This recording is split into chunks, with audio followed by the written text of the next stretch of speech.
We don't look at the moon here. The first thing you notice about my uncle's place isn't the silence, it's the light, or lack of it. He lives, out past where the country paves the road, in a hollow so deep the sun seems to give up an hour early. The house is a slumped thing of weathered gray wood, crouching under a canopy of ancient oaks that have been grown twisted, reaching away from the clearing as if trying to escape. I hadn't seen him in over a decade, not since I was a kid. The call from his neighbor, Marnie, came as a shock. "Ethan's took poorly," she'd said, her voice crackling down the line like a dry leaf underfoot. "He's asking for kin, says the same things in the walls are talking to him again." She made it sound like a reoccurring flu, not dementia or psychosis. I was the only kin left who could come. The drive was a form of sensory deprivation. The lush green of the state park gradually bled into a monotonous corridor of pine and scrub, the sky shrinking into a narrow ribbon of washed-out blue above the dirt road. When I finally pulled up to the property, the absence of sound was a physical pressure. No birds, no insects, just the low, mournful groan of the wind working its way through the pines.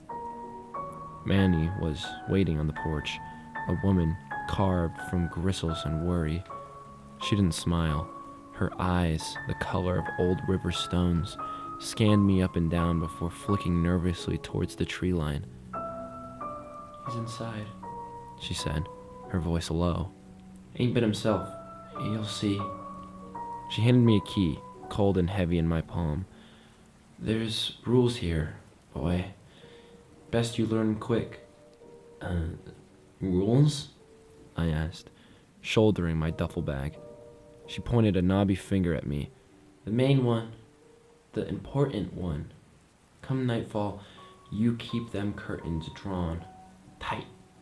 No matter what you hear, no matter what you think you see in the cracks. And you don't. You look at me now. You don't look at the moon. Not here." I almost laughed. It was so absurd, so backwoods superstition. "Okay," I said, humoring her. "No looking at the moon, I got it." Her face tightened. "You think I'm telling tales? That's fine. Your uncle thought so too. His first time. Learned different." She turned to go, pausing at the edge of the porch. "We all learn different." The inside of the house smelled of dust, methyl balm, and something else underneath. A sweet, coppery tang, like old metal left out in the damp. Uncle Ethan was a shriveled form in a large bed in the front room. His breathing, a wet, ragged sound. His eyes were open, but they didn't track me. They were fixed on the ceiling, wide with a terror so absolute it seemed to have hollowed him out. I tried to speak to him, to tell him who I was. His head loitered towards me, and a thread of saliva dropped into his pillow. His lips, chapped and cracked, moved silently for a moment before he managed to whisper. "It's almost time," he rasped. "It's so hungry. Can you hear it? It's scratching." I heard nothing, just the groan of an old house settling and a whispering of the winds outside. I settled into a worn armchair, the reality of the situation crashing down on me. This wasn't a weekend visit, this was a vigil. The first night was the longest of my life. As true darkness fell, a profound stillness descended on the hollow. The wind died completely. The silence wasn't empty anymore, it was thick, expectant. I pulled the thick velvet curtains closed, just as Marnie had said, plugging the room into a stuffy blackness broken only by the soft glow of a battery-powered lamp. And then the sounds began, not from the walls, but from the outside. It started as a soft, rhythmic scraping, like a heavy branch being dragged across the roof. Scrape, pause, scrape. I froze, my heart hammering against my ribs. Uncle Ethan whimpered in his sleep. The scraping stopped. The silence that was followed was worse. It was the silence of something listening. Then came the whispers.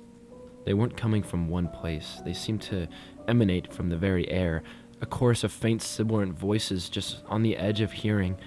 I couldn't make out any words, only a sense of immense, patient longing.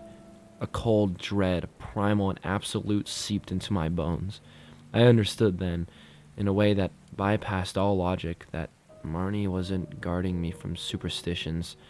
She was giving me the only survival instruction that mattered. I didn't sleep. I sat rigid in that chair, my knuckles white on the armrests, praying for dawn. The days were a blurry-eyed blur of caring for my uncle, trying to get broth into him, cleaning him up.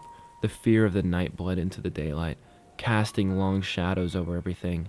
I started noticing things. The way the local folks in the nearby shantytown, a handful of houses clinging to the main road, would never look up at the sky. They walked their heads slightly burrowed, their movement hurried, as if they were out near dusk. Their eyes, like Manny's, had that same flat, weary fear. On the third night, the curiosity began to gnaw at me. What was out there? What could possibly be so bad? The human mind is a self-destructive thing. It needs to know. The whispered rule, "We don't look at the moon here," became a constant itch in my brain. The sounds were worse that night. The scraping was more insistent, now accompanied by a low vibrational hum that made my teeth ache. The whispers were clearer, though no more intelligible. They were full of want, an infinite yawning hunger, and then a sliver of silver light. I draw the curtains tight, but one had caught on a splinter in the windowsill, leaving a gap no wider than a pencil. A beam of moonlight, cold and clear, cut through the stiffening dark of the room and fell directly on my uncle's face. His eyes, which had been closed, snapped open. They were no longer clouded with age or sickness. They were wide, terrified, and utterly aware. He stared at the silver light, and a choked sound escaped his throat. His head turned slowly, mechanically towards me. His mouth opened, but it wasn't his voice that came out. It was a composite, a horrific symphony of all the whispers from outside funneled through the dying vocal cords. It was the sound of dry leaves skittering on stone, of meat being torn from bone, of deep subterranean water flowing through dark places. "Look," it commanded. Every cell in my body screamed to obey. It wasn't a request, it was a gravitational pull. My head began to turn towards the window. I fought it, my muscles trembling with the strain. I squeezed my eyes shut. "Look at us." I could feel it, just beyond the glass. A presence of such immense, ancient mass that it defined shape. It was in the light. It was the light. The moon wasn't a thing in the sky. It was an eye, and it was looking in, and it was hungry. With a sob of sheer effort, I wrenched my body from that chair and stumbled across the room. I fumbled for the curtain, my fingers numb and clumsy. The voice from my uncle's bed rose to a screeching, multi-layered keen of frustration. My hands closed on the fabric. I yanked it shut, plugging the room into absolute darkness. The sound stopped. The silence returned. I slid down the wall, grasping my entire body, shaking. I didn't move until the first gray light of dawn filtered through the curtains. Uncle Ethan was dead. His head was turned towards the window, his eyes wide open, frozen in an expression of terminal awe. But that wasn't the worst of it. His mouth was still open, and inside it wasn't a tongue.